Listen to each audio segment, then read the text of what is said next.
The school of images was important more for its theorizing than for its practical poetic achievements.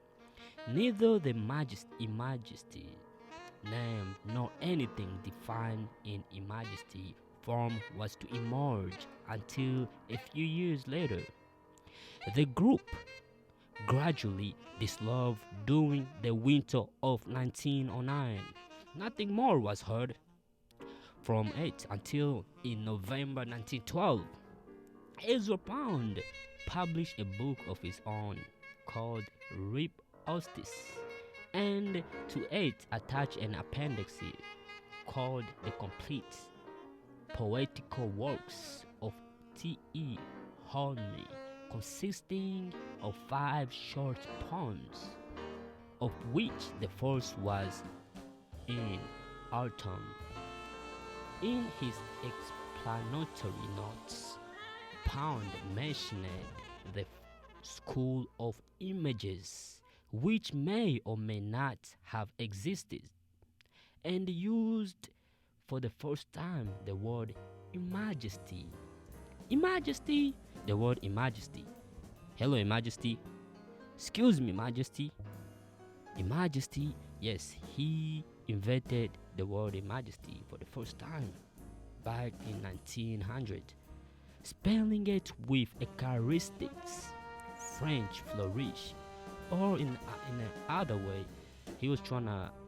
So he spelled it with being a being typical of a thing or a fancy way of doing things to describe a new group of poets formed only a short time earlier.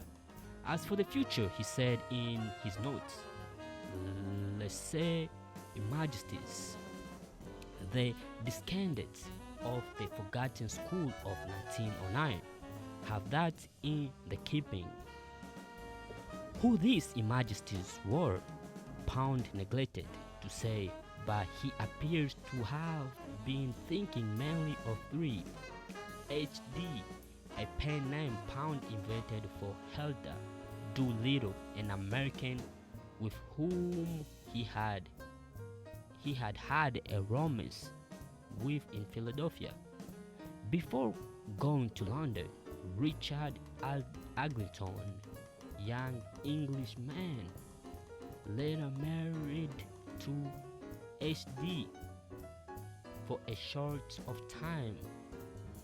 Hornby was not a member of this new group, but Pound was acknowledging its debt to him as the leader of the initial movements and giving him a poem's prominency as an example of the new Imaginism. Again, thank you for watching, and my name is Bonnie Shalangwa. Subscribe my channel for more videos.